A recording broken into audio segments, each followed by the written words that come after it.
Andi ton na wing, andi ton na pamkir bek, andi ton nyandi, andi ton dina jang yang jang, anje tu nuoje wakane tu nuoje nyire,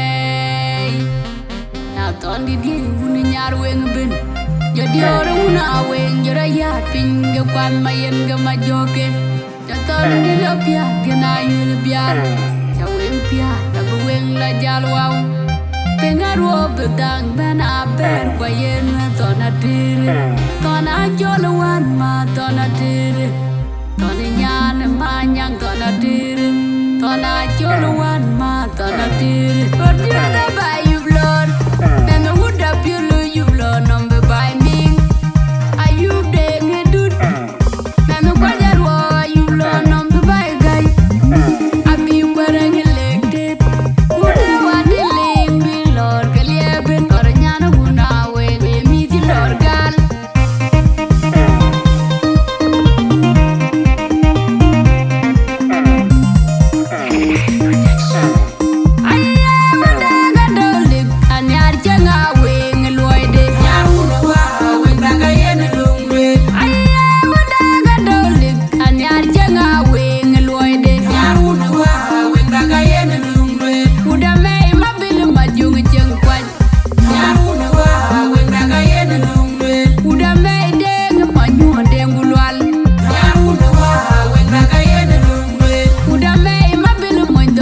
wadi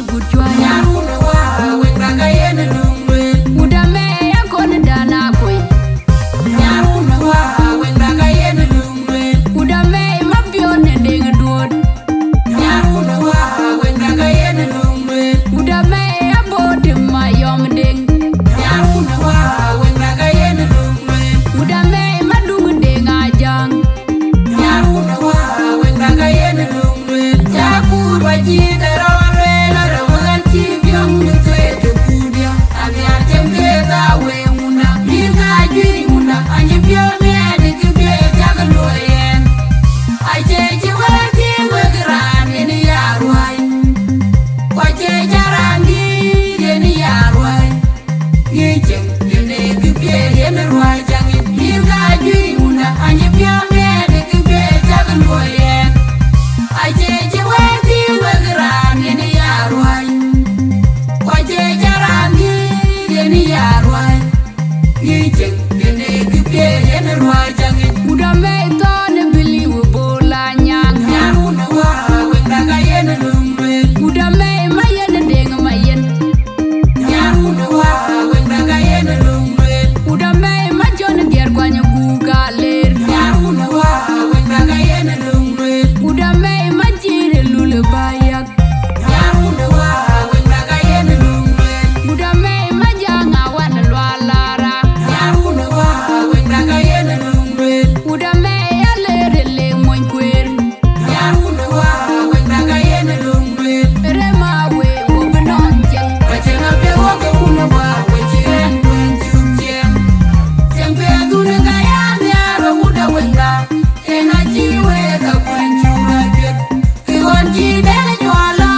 Yijim, yene gipye, yene ruwa jangit. Udame